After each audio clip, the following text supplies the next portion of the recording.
नमस्कार। लक्ष्मण धारा education platform में आप सभी का स्वागत है।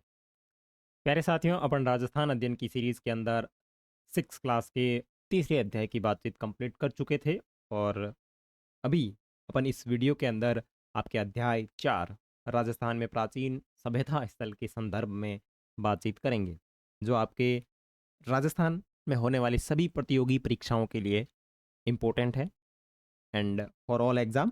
ठीक है, और इसका संपूर्ण निचोड़ अपन देखेंगे। तो चलिए सीधा अपन शुरू करते हैं क्लास को। ओके, अब तक अगर आपने इसके पहले दूसरे तीसरे अध्याय को नहीं देखा है तो अभी आप लक्ष्मण धारा यूट्यूब चैनल के प्लेलिस्ट में जाकर के क्लास 6 राजस्थान अध्ययन करके प्लेलिस्ट बनी हुई है, उसके अंदर आप ओपन करेंगे तो आपको क्रमानुसार सभी वीडियो उपलब्ध हो जाएंगे। वहाँ से आप बिल्कुल अच्छे तरीके से देख सकते हैं। ठीक है, अब क्लास को करते हैं शुरू। ओके। तो अध्याय का नाम है राजस्थान में प्राचीन सभ्यता स्थल। राजस्थान में राजस्थान और प्राचीन सभ्यता स्थल का मतलब हो गयो कि पुराना कया कया स्थल है जगह राजस्थान में फेमस है या फिर अपने प्रतियोगी परीक्षा के दृष्टि में इम्पोर्टेंट है, वह सारी जानकारी अपी में इंक्लूड की है। तो चलो, चूंकि प्राप्त उपकरणों में पत्थर के उपकरणों की संख्या अधिक होने के कारण प्रारंभिक युग को पत्थर का युग कहा जाता है। जैसे आप इतिहास को पढ़ते हैं तो उसमें अपन पढ़ते हैं कि पूर्व पाषाण काल, मध्य पाषाण काल, या फिर अपन पढ़ते हैं कि जो प्रारंभिक युग था वो एक प्रकार से पाषाण काल युग था। ठीक है ना, पाषाण काल। तो पाषाण काल का मतलब ये है कि पत्थर पत्थर में थे हम जो बाटा भी में लोगों को जीवन को जो मुख्य आधार हो वो पत्थर हो। बे पत्थरों आग जलाता, पत्थरों बहुत सारे काम करते, जैसे जो जड़ी बूटियां हैं उनको पीसना, शिकार करना, या फिर खाल को जो जानवर मार के लेके आए उसको उधेड़ करके अलग करना, फिर वस्त्र बनाना। तो ये सारी चीज़ें जो है अपन प्रारंभिक युग में देखें तो वो एक प्रकार का प्रस्तर युग था या फिर पाषाण युग था। प्रस्तर युग में मानव अपनी आवश्यकता पूर्ति के लिए जानवरों का शिकार करता था, जंगलों से कंदमूल एकत्रित करता था और अपना पेट भरता था। अतः उसने कुल्हाड़ी, गंडासा, छुरा जैसे उपकरण बनाए रखे थे जो बिल्कुल पत्थर के थे। राजस्थान में प्रस्तर युग के उपकरण मुख्यतः बनास, गंभीरी, बेड़च, चंबल नदी की घाटियों से और शैलाश्रयों से बहुतायात मिलते हैं। तो ये चीज़ आप थोड़ी सी माइंड में ध्यान रखना कि राजस्थान के में अ, पत्थर युग का उपकरण कटो मिले तो बनासु मिले, गंभीरी नदी, बेड़च नदी और चंबल नदी घाटी के आसपास का जगह क्षेत्र है। बोंगे मऊ अपने राजस्थान के जो प्रारंभिक युग है नहीं है, पाषाण काल बी में अपने उपकरण मिले। ठीक है, प्रस्तर युग के बाद ताम्र कांस्य काल आया और उसके पश्चात लो युग के अवशेष प्राप्त हुए। तो हेंगू पहला पाषाण काल, हेंगू पहला पाषाण काल, और बींगे बाद में आयो है आप रे ताम्र कांस्य, यानी ताम्र और कांस्य का उपयोग करना शुरू किया। और ताम्र कांस्य के बाद में आयो लो युग।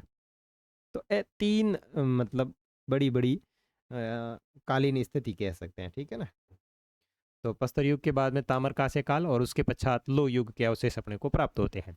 मानव शिकार से पशुपालन और कृषि कार्य की ओर अग्रसर हुआ। देखो, अब प्रारंभिक तौर की बात करो तो मिनक में शिकार ही करता कहीं कौन हाकड़ा उठा सुबह, टारगेट वही हो कि आज कितना हिंड मारना है या फिर कितने जानवर पकड़ के लेके आने हैं। ठीक है ना, तो उनका टारगेट सिर्फ शिकार करना ही होता था। फिर बाद बा धीरे धीरे बीच में आ गए थे पशुपालन में, और फिर पशुपालन के बाद में वो धीरे धीरे अग्रसर हो गए कृषि में। तो ये एक तरीके से क्रम है। पत्थर के स्थान पर उसने धातु के उपकरणों का उपयोग शुरू कर दिया, फिर धीरे धीरे पत्थर के स्थानों पर उसने धातु प्रयोग लानी शुरू कर दी। और धातुओं में भी सर्वप्रथम जिस धातु का उपयोग किया वो धातु आपकी तांबे की थी। तो ये चीज़ आपको ध्यान रखनी है। राजस्थान में ताम्र सभ्यता के अवशेष कालीबंगा, गणेश्वर और अहाड़ क्षेत्र से प्राप्त होते हैं। वेरी वेरी इंपॉर्टेंट, राजस्थान में ताम्र सभ्यता के अवशेष कहाँ से प्राप्त होते हैं? कालीबंगा से, गणेश्वर और अहाड़ सभ्यता जो है ताम्रकालीन सभ्यताएं मानी जाती है। और सबसे पहले जिस धातु का प्रयोग करता है आदि मानव, वो करता है तांबे का। और अब देखते हैं कालीबंगा के बारे में जानकारी जो आपके इस अध्याय के अंदर दी हुई है, वही चीज़ें इसके अंदर मैंने इंक्लूड की है, बाकी एक्स्ट्रा कुछ भी नहीं डाला है। और एक्स्ट्रा अपन जब इसके अलग से पार्ट की बात करेंगे, जब अपन राजस्थान इतिहास और कला और संस्कृति की जब बात करेंगे या सभ्यता और संस्कृति की जब बात करेंगे, तब मैं इस पुस्तक की चीज़ें और आपके कॉम्पिटिटिव एग्जाम की दृष्टि से जो एक्स्ट्रा चीज़ें पूछी जाती है वो चीज़ें भी मैं उनके अंदर डाल दूंगा। तो मेरे पास बहुत सारी चीज़ें पढ़ी है, तो उनको मैं ये चाहता हूँ कि मैंने जितना कुछ पढ़ रखा है उन चीज़ों को ऑनलाइन में डाला जाए, ताकि सभी को इधर उधर भटकना नहीं पड़े। अपने को क्या है कि चीज़ें ढूंढनी बहुत पड़ती है, मतलब खोजनी पड़ती है कि वो चीज़ वहाँ से मिले, वो वहाँ से मिले, क्योंकि अपने मन में ये रहता है कि कहीं ना कहीं अपन चीज़ें पढ़ रहे हैं वो अधूरी है। अब आप राजस्थान अध्ययन से पढ़ रहे हो तो आपको ऐसा लगता है यार इसमें तो शॉर्ट चीज़ें दी हुई है, अपने को एक्स्ट्रा चाहिए। तो चीज़ें हमेशा धीरे धीरे करके ही बढ़ती है। तो मैंने ऐसे करके बहुत सारी चीज़ों का स्टोर कर रखा है, बहुत पड़ी है मेरे पास में। बस मैं ये चाहता हूँ कि उन सभी चीज़ों को ऑनलाइन मोड में लाया जाए और सबको उसका फ़ायदा मिले। ठीक है, देखो, कालीबंगा राजस्थान में द्वेष नदी और सरस्वती नदी के किनारे स्थित है। तो नदी आपको याद रखनी, द्वेष नदी या फिर सरस्वती नदी, इसका पुराना नाम है। ठीक है ना। पुरातात्विकविद अमलानंद घोष कौन है? अमलानंद घोष ने करीब 2 दर्जन पूरा स्थलों की खोज की। यानी अमलानंद घोष जो थे एक पुरातात्विकविद थे, उन्होंने बहुत सारे प्राचीन स्थलों की खोज की। इसमें हनुमानगढ़ जिले, अब ये जो हनुमानगढ़ जिला है, हनुमानगढ़ जिले के घग्गर नदी के किनारे स्थित कालीबंगा एक प्रमुख स्थान है। देखो, घग्गर नदी, सरस्वती नदी और द्वस्त नदी ये उसी एक ही के नाम है, घग्गर नदी के प्राचीन नाम है। तो हनुमानगढ़ जिले के अंदर कालीबंगा स्थित है और इनका प्रमुख नाम है कालीबंगा। बाद में डॉक्टर बीबी लाल और बी के थापड़ ने यहाँ के निर्देशन में उत्खनन किया या फिर खुदाई की, और खुदाई में यहाँ पे सिंधु सरस्वती सभ्यता काल का एक नगर मिला, जिसमें मकानों में ईंटों का प्रयोग किया गया। ठीक है, तो कितनी चीज़ देखी। देखो, राजस्थान में दुधसती नदी, सरस्वती नदी और गगर नदी के किनारे कालीबंगा स्थित है, और कालीबंगा की खोज अमलानंद घोष ने की थी। और कालीबंगा जकी है हनुमानगढ़ जिले में स्थित है। और 8 जिना खुदाई हुई, बिंग बाद में बेर की और खुदाई हुई। बेर की खुदाई कौन करे? डॉक्टर बीबी लाल और बी के थापड़। ठीक है, और जब बेर की खुदाई हुई तो बी में अठों सिंधु सरस्वती सभ्यता जो है, उस सिंधु सभ्यता के कुछ नगरों के अवशेष मिलते हैं, जिसमें अपने को मुख्यतः ये देखने को मिलता है कि यहाँ पे जितने मकान बने हुए थे उन मकानों में ईंटों का प्रयोग किया गया। मकान में 4 से 5, अब ये विशेषता है, मकानों में 4-5 बड़े, कुछ छोटे कमरे होते थे। यानी कोई बड़ा कमरा होता, कोई छोटा छोटा कमरा होता। बस्ती के गंदे पानी के निकलने के लिए यहाँ लकड़ी व ईंटों की नालियाँ बनी हुई होती थी, और जितनी बस्ती होती वो बस्तियों में जो को मलमूत्र का जो गंदा पानी होता था उसको निकालने के लिए लकड़ी की नालियाँ या फिर ईंटों की नालियाँ बनाई गई थी। यहाँ चबूतरे भी मिले। ठीक है, तो ध्यान रखना, यहाँ चबूतरे भी मिले हैं जिन पर अग्निकुंड वेदिकाएं बने हुए हैं। यहाँ पे अग्निकुंड वेदिकाएं बनी हुई है। संभवतः ये धार्मिक कार्यों हेतु प्रयुक्त होते होंगे। तो अपन कह सकते हैं कि कालीबंगा का जगह लोग अब धार्मिक कार्य में इंटरेस्ट रखता। ठीक है, दूसरे टीले के उत्खनन में एक दुर्ग के अवशेष प्राप्त हुए। अब आज की कालीबंगा है, इनके 2 टीलों का खोज हुई है, एक तो पूर्वी टीला और एक पश्चिमी टीला। ठीक है ना, ये पूर्वी पश्चिमी किस तरीके से और पूर्वी पश्चिमी से कौन कौन से स्रोत मिले, तो वो तो अपन जब विस्तृत वाली क्लास से लेंगे तब उसमें बातचीत करेंगे, लेकिन फिलहाल अपन इसी के अकॉर्डिंग चलेंगे। ठीक है, तो दूसरे टीले के उत्खनन से हमारे को दुर्ग के अवशेष मिलते हैं, और एक जो पहला टीला था उससे अपने को नगर के अवशेष मिलते हैं। तो ये कालीबंगा के 2 टीले मतलब किस तरीके से बटे हुए थे? एक तो था दुर्ग टीला और एक था नगर टीला। देख ले, एक तो था दुर्ग, एक था दुर्ग टीला, और एक था नगर टीला। एक तो दुर्ग टीला था और एक नगर टीला था। ठीक है ना, और कालीबंगा की नगर योजना सिंधु सरस्वती सभ्यता की नगर योजना के समरूप दिखाई देती है। इस क्षेत्र में नगर की प्राचीर के बाहर जोती हुई खेत कृषि के साक्ष्य मिलते हैं। ठीक है ना, और कालीबंगा की जो नगर योजना थी वो बिल्कुल सिंधु सभ्यता के नगर योजनाओं से बिल्कुल मैच करती थी। और यहाँ जो नगर से बाहर की बात करें, नगर के प्राचीर से बाहर, यानी जो नगर था उसके चारों ओर प्राचीर थी, प्राचीर का मतलब है पक्की दीवार थी, और बाहर जोती हुई कृषि के अपने को साक्ष्य मिलते हैं। खुदाई में हमें गाय मुख वाले प्याले के भी अवशेष मिले, तो ये चीज़ ध्यान रखना। गाय मुख वाले प्याला कहाँ से मिला? तो कालीबंगा से। तांबे के बैल मिले हैं, कांसे के दर्पण मिले हैं, हाथी दांत का कंगा मिला है, मिट्टी के बर्तन मिले हैं, कांच के मणिये मिले हैं, आदि कुछ खिलौने यहाँ से प्राप्त हुए हैं। कालांतर में नदियों का पानी सूखने और मरुस्थल के बढ़ जाने के कारण ये बस्ती है वो बिल्कुल उजड़ गई थी। तो ये मोटा मोटी जानकारी थी कालीबंगा के बारे में। ठीक है ना, तो आपको अच्छे से समझ में आ गई होगी। विस्तृत जानकारी आप लोगों को अभी लग रहा है क्योंकि आपने चीज़ें पढ़ रखी होगी थोड़ी बहुत, तो आपको लगता है कि इसकी खोज कब हुई थी और भी बहुत सारी चीज़ें मिली थी, वो कहाँ है?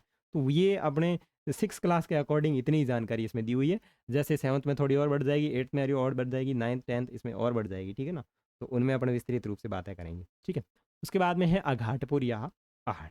तो पहला कालीबंगा कंप्लीट हो गया।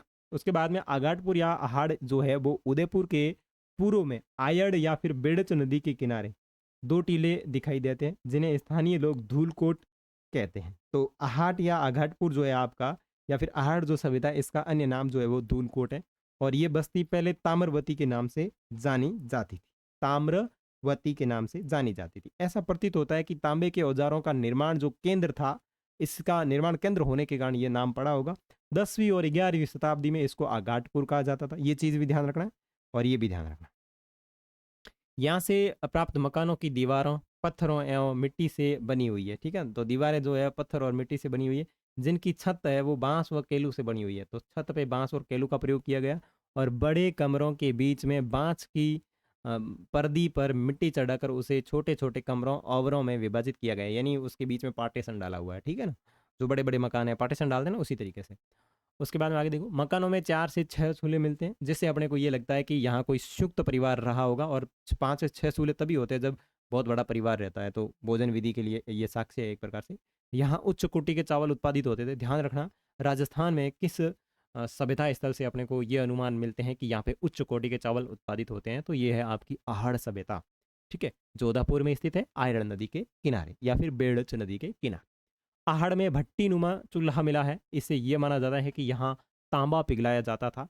ठीक है ना, तो ये चीज़ ध्यान रखना कि आहड़ में एक भट्टी नुमा चूल्हा मिला है, जिससे अपन अनुमान लगा सकते हैं कि यहाँ पे तांबा पिघलाया जाता होगा।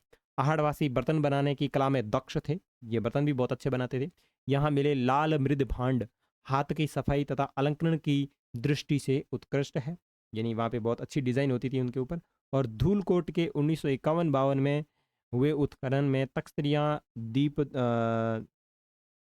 दीपक, धूपदानियाँ, कटोरियाँ, मटके, कलश, चूड़ियाँ, खिलौने, 26 किस्म के मणिये, 6 तांबे की मुद्राएं और 3 मोहरें प्राप्त हुई है। ऐसा प्रतीत होता है कि, ऐसा क्या प्रतीत होता है? ऐसा प्रतीत होता है कि प्राकृतिक प्रकोप से विध्वंस हुई इस सभ्यता के लोग उत्तर पूर्व और दक्षिण पूर्व की ओर बढ़े और गिलुंड व भगवानपुरा जैसे स्थल बनाए। तो बीच में क्या हुआ कि कोई आपदा वगैरह आई होगी, तो ये इसको यानी आहड़ वाला जो क्षेत्र था इसको छोड़ करके राजसमंद की तरफ चले गए और राजसमंद के अंदर एक नई सभ्यता बनी जिसका नाम था गिलुंड सभ्यता। तो गिलुंड सभ्यता बचाने में लोग ये मानते हैं कि कहीं ना कहीं जो आयड या फिर आघाटपुर वाले जो लोग थे, इन्होंने यहाँ पे आकर के बचाया था। ठीक है, उसके बाद में है बालाथल। उदयपुर जिले के वल्लभ नगर तहसील, अब बालाथल एक सभ्यता और मिली है अपने को, वो भी उदयपुर जिले के बालाथल, उदयपुर जिले के वल्लभ नगर तहसील के बालाथल में मिली सभ्यता ताम्रपाषाणकालीन आहाड़ संस्कृति से संबंधित है। और यहाँ पे 11 कमरों में एक बड़े भवन, 11 कमरों के एक बड़े भवन एवं दुर्ग जैसे चिन्ह भी प्राप्त हुए हैं। ठीक है, बालाथल में तांबे के चाकू, कुल्हाड़ी, शैणी, बाण जैसे उपकरण तथा कर्णफूल, गले के हार की लटकन आदि आभूषण प्राप्त हुए। यहाँ के निवासियों में मिश्रित अर्थव्यवस्था थी। तो यहाँ के जो निवासी थे ये बिल्कुल मिश्रित अर्थव्यवस्था थी। कृषि, पशुपालन तथा शिकार तीनों जीविका के साधन थे। कृषि, पशुपालन तथा शिकार ये साथ में करते थे। बालाथल में लोह काल के अवशेष प्राप्त होते हैं, तो ध्यान रखना। आहाड़ में आपको ताम्र के मिलते हैं और यहाँ पे लोह काल के मिलते हैं, ये चीज़ इंपॉर्टेंट है। यहाँ लोहा गलाने की भट्टियाँ थी और वहाँ तांबा गलाने की भट्टियाँ थी। और बैराट के अतिरिक्त बालाथल ही एक ऐसा स्थान है जहाँ बुना हुआ वस्त्र प्राप्त होता है। ये चीज़ वेरी वेरी इंपॉर्टेंट है कि बैराट के अलावा एक ये ऐसा भी स्थान है जहाँ से अपने को बुने हुए वस्त्र के अवशेष मिलते हैं। उसके बाद में बात करें गणेश्वर की, तो गणेश्वर सीकर जिले के नीम का थाना तहसील गणेश्वर में एक विशिष्ट संस्कृति के रूप में जाना जाता है। ठीक है, इसे तामर संशयी संस्कृति कहा जाता है। गणेश्वर में तांबे के उपकरण बहुत अधिक मिलते हैं। ये संस्कृति पूर्वी राजस्थान एवं गंगा घाटी क्षेत्र में पल्लवित हुई है और इसका कारण खेतड़ी ताम्र भंडार के निकटता रही है, यानी खेतड़ी झुंझुन में तांबे के बहुत अधिक भंडार है, इसके कारण ये गणेश्वर सभ्यता है वो काफ़ी अच्छी तरीके से फली फूली। ठीक है, ताम्र उपकरणों में बाण, सेणियाँ, मछली पकड़ने के कांटे, उस तरह के फलक, अंगूठियाँ आदि बहुत सारे उपकरण मिले हैं। ऐसा प्रतीत होता है कि यहाँ से दोहरी पेचदार सिरावली ताम्र पिने को पश्चिमी तथा मध्य एशिया में निर्यात किया जाता था। तो ये दोहरी पेचदार वाली जो पिने हैं वो मध्य एशिया में निर्यात होती थी। और गणेश्वर में मिट्टी के 2 प्रकार के बर्तन मिले हैं। हड़प्पा पूर्व संस्कृति के हल्के लाल रंग के बर्तन और लाल चिकनी मिट्टी अवशेष चित्रकारी वाले मजबूत बर्तन। तो 2 तरह के बर्तन मिलते हैं। तो एक तो मिलते हैं हड़प्पा के पहले की संस्कृति के हल्के लाल रंग के बर्तन, और दूसरा है जगह है लाल चिकनी मिट्टी का, जगह बहुत ही मजबूत है। ठीक है, इन बर्तनों के मर्तबान, कलश, प्याले, तसले, ढक्कन, हांडी प्रमुख हैं। आहड़ एवं गणेश्वर सभ्यता ताम्रपाषाण काल की थी, किंतु इनके स्तर पर लोह युग के अवशेष भी अपने को प्राप्त होते हैं। और लोहकालीन इतिहास को जानने के लिए बैराट, सांबर, बागोर, रेड आदि सभ्यता स्थलों का विवरण उल्लेखनीय है। आगे देखते हैं बैराट सभ्यता। और बैराट सभ्यता जकी है बा जयपुर जिले में स्थित है। बैराट कस्बा हर युग में सभ्यता संस्कृति का प्रमुख केंद्र रहा, चाहे कोई भी युग हो उसमें संस्कृति का केंद्र रहा है। और इसकी बीजक की पहाड़ी और भीम डूंगरी पुरातत्व की दृष्टि से महत्वपूर्ण। अब जबकि बैराट सभ्यता में बीजक की पहाड़ी और भीम डूंगरी है पुरातत्व की दृष्टि में महत्वपूर्ण है। और महाभारत में इसका उल्लेखनीय मत्स्य जनपद की राजधानी विराटनगर के रूप में किया गया था। तो ये चीज़ अपने इंपॉर्टेंट के रूप में किया हुआ है, जहाँ पांडवों ने अपने अज्ञातवास के अंतिम दिन व्यतीत किए थे। तो कौन सा ऐसा सभ्यता स्थल है जहाँ पे पांडवों ने अपना अज्ञातवास के जो दिन है वो व्यतीत किए थे? तो वो आपका बैराट है, अर्थात विराटनगर है। मौर्य काल में भी यह एक प्रमुख केंद्र रहा था। यहाँ अशोक के 2 स्तंभ लेख, कौन से? अशोक के 2 स्तंभ लेख, बाबरू या बैराट शिलालेख, ठीक है ना, बौद्ध मठ के अवशेष प्राप्त होते हैं। यहाँ ये चीज़ थोड़ी इंपॉर्टेंट रखना कि अशोक का बाबरू शिलालेख हमारे को कहाँ से प्राप्त होता है, या फिर इसी का दूसरा नाम है बैराट शिलालेख, हमारे को कहाँ से प्राप्त होता है? तो बैराट सभ्यता जयपुर से प्राप्त होता है। उसके बाद में है यहाँ एक कमरे के अंदर 36 चांदी की, यानी 36 चांदी की मुद्राएं मिली है, जिसमें से 8 पंचमार्क, ये एग्जाम में पूछा जाता है कई बार, 8 पंचमार्क और 28 भारतीय यूनानी शासकों की हैं। तो ए जगह 36 मिली है, अमू कितनी किंग है, तो बात चीज़ अपन ध्यान रखनी है। 8 जकी वे पंचमार्क है और 28 जकी वे भारतीय यूनानी शासकों की है। खुदाई में स्वास्तिक स्वास्तिक मतलब वो साक्य हुआ है नी ई तरीके का, ठीक है ना वो, तथा त्रिरत्न चक्र के चिन्ह युक्त अलंकृत घड़े, दीपक, नाचता हुआ पक्षी, पत्थर की संदूकें, लोहे की कीलें, हाथ से बना हुआ वस्त्र भी अपने को यहाँ से प्राप्त हुआ। तो देखो, हाथ से बना हुआ वस्त्र आपको बैराट से भी प्राप्त होता है। और उसके बाद में अपन ने यहाँ पे एक और देखा था, कौन सा? ये रहा, बैराट के अतिरिक्त बालाथल एक ऐसा स्थान है जहाँ से भी हमारे को हाथ से बने हुए बुने हुए वस्त्र के कपड़े मिलते हैं। तो ये थोड़ी थोड़ी चीज़ें होती है ना बेटी, बहुत ही खतरनाक साबित हो जाती है। तो ये चीज़ें आपको ध्यान रखनी है। तो आपको बालाथल और बैराट दोनों ब से ब याद रखना है। बालाथल और बैराट से अपने को हाथ से बुना हुआ कपड़ा के अवशेष मिलते हैं। भीलवाड़ा जिले में बागोर है, उझाना है, जयपुर जिले में स्थित सांबर, जोधपुरा, टोंक जिले में स्थित नगर। तो देखो, भीलवाड़ा में बागोर सभ्यता और उजियाना सभ्यता, जयपुर में सांबर और जोधपुरा, और एक आपकी बैराट है ही। और नगर जो रेड है वो आपके टोंक जिले में है। और चित्तौड़गढ़ में नगरी सभ्यता है, भरतपुर में नौ सभ्यता है, जालौर में भीनमाल है, राजस्थान में राजसमंद में पचमाता और गिलूंड है। इसके अलावा और भी बहुत सारे पुरातात्विक स्थल है जो अपने महत्वपूर्ण है। और कहीं कहीं आपके पुरातात्विक स्थल जैसे पीलीबंगा, रंगमहल, बड़ोपल, कालीबंगा है, हनुमानगढ़ में, बीकानेर में सोंती सभ्यता है, झुंझुनू में आप रे सुनारी सभ्यता है, सीकर गणेश्वर में, और अलवर और ये बैराट आपके जयपुर में, ठीक है, भरतपुर में दर, ये टोंक में रेड और नगर सभ्यता। उसके बाद में बात करूँ बाड़मेर में तो तिलवाड़ा की सभ्यता, भीलवाड़ा में बागोर सभ्यता, गिलूंड राजस्थान, आहड़ या आपके उदयपुर में, और वो आपकी बालातल भी उदयपुर में, ठीक है। तो ये छोटी छोटी कुछ और नगरी की बात करा तो ये चित्तौड़गढ़ में सभ्यता है, ठीक है। अब मैं इमू बनूड़ा जगह इंपॉर्टेंट प्रश्न है जगह, एक तो बेलारे जगह आया करें ना अभ्यास प्रश्न, मैं उनको भी इनके साथ में डालता हूँ, क्योंकि आर एस एग्जाम में बहुत ही इंपॉर्टेंट हो है। आर एस अपने को रिटर्न देना में नहीं तो भी में बहुत ही मस्त काम दे है, ठीक है ना। तो निम्न में से किस जिले में कालीबंगा है? तो आ है हनुमानगढ़ में। और अशोक बाबरू शिला लेकर प्राप्त हो तो ओ बैराट जयपुर हूँ, ठीक है। और बाकी वाला थे देख लियो, सीकर जिले में नीम का थाना तहसील में कौन सी संस्कृति है? तो वो आपके ताम्र युगीन जो संस्कृति है वो प्राप्त होती है। आहड़ बस्ती को प्राचीन काल में आगाटपुर या फिर और क्या कहा जाता था, धूलकोट के नाम से जाना जाता था, ठीक है। ये सारी चीज़ें अब अपन इसके अंदर से जो वन लाइनर के बन रहे हैं उनको देख लेते हैं, ठीक है ना। फटाफट अपन इनको कंप्लीट कर लेते हैं। ओके, तो चलो पहले प्रश्न से शुरू करते हैं। पहला प्रश्न क्या है? राजस्थान में प्रस्तर युग के किन मतलब अवशेष किन नदियों के किनारे प्राप्त हुए हैं? तो कौन सी नदियों के किनारे प्राप्त हुआ है? तो बनास, मैं यहाँ डायरेक्ट लिख देता हूँ, इसके आंसर में लिख देते हैं बनास। आप जब इसकी पीडीएफ निकालो तब लिख लेना, ठीक है ना। बनास, गंभीरी, और कौन सी थी? बेडस, बनास, गंभीरी, बेडस और चंबल। चंबल, ये ज़्यादा हो गया, चंबल, ठीक है। उसके बाद में दूसरा प्रश्न है कि धातुओं में मानव ने सर्वप्रथम किस धातु का प्रयोग किया? तो धातुओं में मानव ने हेंगू पहला कई धातु ली हुई, तो हैंगू पहला लेवी तांबू कहीं लियो तांबा।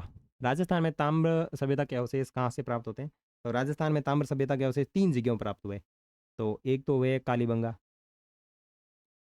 कालीबंगा। दूसरा हुआ अपने गणेश्वर,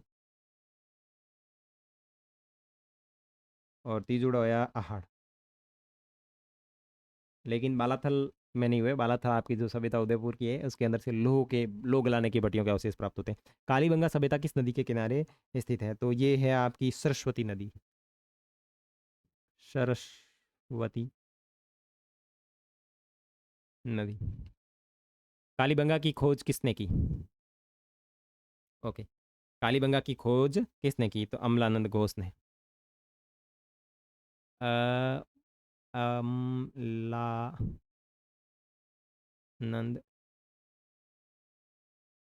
घोष। कालीबंगा सभ्यता किस जिले में स्थित है? तो हनुमानगढ़ में।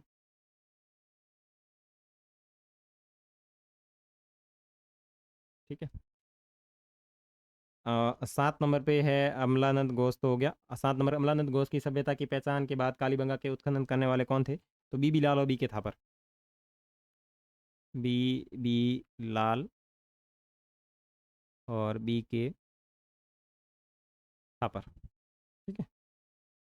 उसके बाद में 8वां प्रश्न है कालीबंगा सभ्यता वर्तमान में किस जिले, सॉरी, कालीबंगा सभ्यता वर्तमान में किस नदी के किनारे स्थित है? तो वर्तमान में उसको जाना जाता है घग्गर नदी। घग्गर नदी। कालीबंगा में नालियाँ किस से बनी हुई थी? तो कालीबंगा में नालियाँ जो है वो बनी हुई थी लकड़ी और पक्की ईंटें। लकड़ी प्लस ईंटें, ईंटों से। ठीक है। कालीबंगा में मकान बनाने के लिए प्रयोग किया जाता था ईंटों का। कालीबंगा में मकान बनाने का जो प्रयुक्त होती थी वो होती थी ईंटें, ईंटों का। कालीबंगा में अग्नि वेदिकाएं कहाँ पर बनी होती थी? तो अग्नि वेदिकाएं जो थी वो थी चबूतरों पर। भाई चबूतरा मिलियान वो चबूतरों का नहीं होती, चबूतरों पर। और इससे अपने को लगता था कि वहाँ कोई धार्मिक अनुष्ठान वगैरह होता होगा। कालीबंगा की नगर नियोजन व्यवस्था किस सभ्यता के समान थी? तो कालीबंगा की जो नगर नियोजन व्यवस्था है वह है सिंधु सभ्यता के समान। सिंधु सभ्यता के समान। ठीक है। कालीबंगा से प्राप्त नगरों में कृषि कहाँ की जाती थी? तो कालीबंगा के प्राप्त जो है वो प्राचीर से बाहर, यानी किले की दीवार होती थी प्राचीर से बाहर, यानी जो आपकी नगरीय सभ्यता जो दुर्ग सभ्यता ना होकर के नगरीय सभ्यता सभ्यता थी ना वहाँ पे की जाती थी प्राचीर से बाहर। गाय मुख वाले प्याले किस सभ्यता से प्राप्त होते हैं? तो गाय मुख वाले पाले हैं वो आपके कालीबंगा से प्राप्त होते हैं।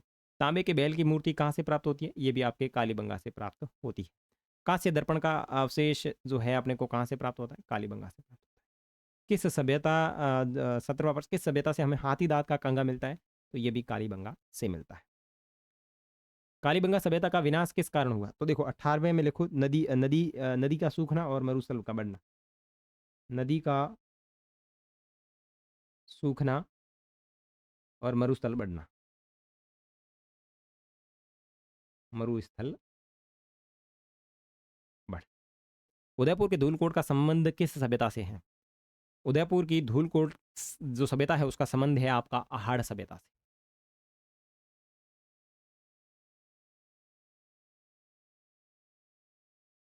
आहाड़ सभ्यता से। किस सभ्यता को पहले ताम्रवती के नाम से जाना जाता था? तो आपकी जो पहले जो किस स्थान को पहले तांबावती के नाम से जाना जाता था? तो ये था धूलकोट। ठीक है। धूलकोट की दीवार किससे बनी थी? तो धूलकोट की जो दीवारें थी वो पत्थर और मिट्टी से। पत्थर प्लस मिट्टी। किस सभ्यता के मकानों से हमें 6 चूल्हे प्राप्त होते हैं? किस सभ्यता से मकानों से हमें 6 चूल्हे प्राप्त होते हैं? तो ये होते हैं आहाड़ सभ्यता। और उसे अपने को पता चलता है कि यहाँ पे जो परिवार व्यवस्था है वो मिश्रित रही होगी, या फिर वो क्या बोलते हैं उसको, 2 प्रकार का होता है ना परिवार, एकल परिवार और संयुक्त परिवार। ठीक है। एक ही परिवार में 6 चूल्हे मिलना किसका प्रतीक है? एक ही परिवार के अंदर 6 चूल्हा मिलना किसका प्रतीक है? सामूहिक परिवार का। सामूहिक परिवार। कौन सी सभ्यता से जहाँ उच्च कोटि के चावल अपने के चावल के उत्पादन के अवशेष मिलते हैं, तो ये अपनी जो सभ्यता थी वो थी आहड़ सभ्यता। आहड़ सभ्यता में प्राप्त हुए चूल्हे किस प्रकार के थे? तो आहड़ सभ्यता में जो प्राप्त चूल्हे थे, वो कैसे चूल्हे थे? वो भट्टी क्या करे चूल्हे थे, ठीक है ना, भट्टी, भट्टी आकार। ओके। कौन से स्थल के निवासी बर्तन बनाने की कला में दक्ष थे? तो 26 के अंदर आपका आ जाएगा आहड़ निवासी, आहड़ निवासी। उसके बाद में है आहड़ सभ्यता से मिट्टी के बर्तन किस रंग से बने हुए थे? तो आहड़ सभ्यता में मिट्टी के जो बर्तन थे वो लाल भूरे रंग, कैसा रंग था? लाल भूरा रंग। राजस्थान के किस सभ्यता स्थल से 26 किस्म की मणि, 6 तांबे की मुद्राएं और 3 मोहरें प्राप्त हुई है? तो ये अपने को प्राप्त हुई है आहड़ से, ठीक है। धूलकोट के विध्वंस के बाद यहाँ के लोगों ने कौन से दो नए, मतलब कौन से नए स्थल बसाए? तो 29वां प्रश्न है, वो थोड़ा सा आपके लिए काफी इंपॉर्टेंट साबित होता है। तो इन्होंने कौन से नगर बसाए? तो एक तो बचाया था गिलूंड, गीलूंड, और दूसरा कौन सा बताया था? दूसरा बनाया था इन्होंने, वो क्या नाम है उसका, अ, गिलूंड और भगवानपुरा, भगवानपुरा। उदयपुर की वल्लभ तहसील का बालाथल किस सभ्यता से संबंधित है? ठीक है ना। तो जो आपका बालाथल है वो किस सभ्यता से संबंधित है? तो ये ताम्रपाषाण कालीन सभ्यता से संबंधित है। आहड़ की ताम्र भाई वो 30वां है जो आपकी आहड़, आहड़ से ही संबंधित है। लेकिन एक चीज यहाँ पे ध्यान रखना, 8वां जो कि बालाथल है ना, यहाँ से अपने को ताम्र गलाने की भट्टी के अवशेष नहीं मिलाते हैं, मिलते हैं लोह गलाने की भट्टी के अवशेष मिलते हैं, लोह गलाने के भट्टी, लोह गलाने की भट्टी मिलती है यहाँ से। किस सभ्यता से सभ्यता स्थल से 11 कमरों के एक बड़े भवन और दुर्ग जैसे चिन्ह प्राप्त होते हैं? तो ये आपकी बालाथल है, बालाथल है। बालाथल से ताम्र सभ्यता के अलावा और किस सभ्यता के अवशेष मिलते हैं? तो हाँ, वो अभी यहाँ पे चीज आ गई, तो ये लोहा सभ्यता। तो ये ताम्र भी थी और लोहा भी थी, लोहा सभ्यता, ठीक है। लोह गलाने की भट्टियां कहाँ से प्राप्त हुई? तो लोह गलाने की भट्टी अपने को अभी तक जो पढ़े हैं इसमें तो बालाथल से ही प्राप्त होती है, ठीक है। बैराट जयपुर के अलावा किस सभ्यता से बुने हुए वस्त्र के अवशेष प्राप्त होते हैं? तो बालाथल,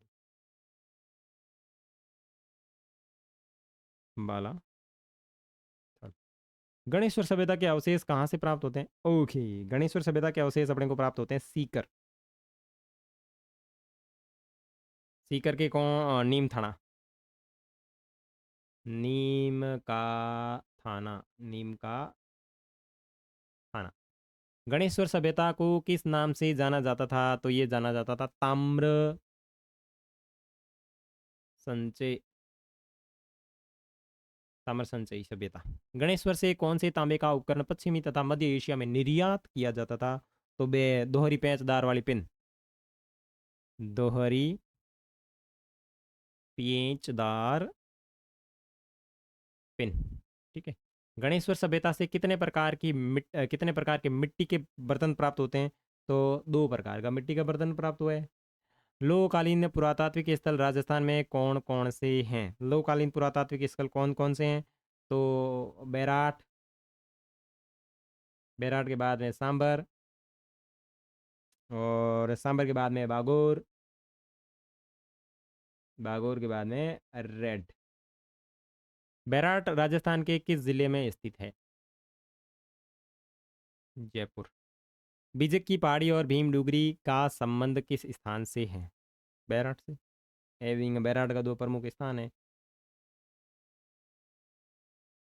महाभारत काल में बैराट को किस नाम से जाना जाता था? महाभारत काल के अंदर जाना जाता था भाई साहब विराट नगर, जो मत्स्य जनपद की राजधानी थी। पांडवों ने 1 वर्ष का अज्ञातवास कहाँ पर बिताया? तो विराट नगर में।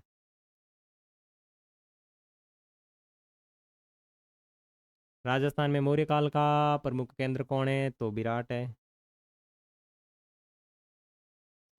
किस स्थान से अशोक के भाब्रू शिलालेख एवं बौद्ध मठ के अवशेष प्राप्त होते हैं? तो बैराट सभ्यता से प्राप्त होते हैं।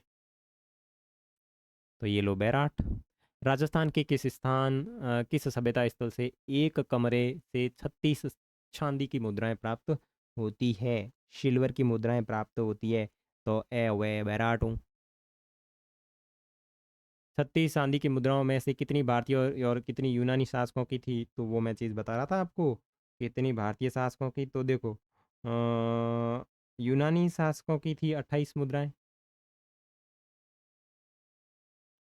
ठीक है।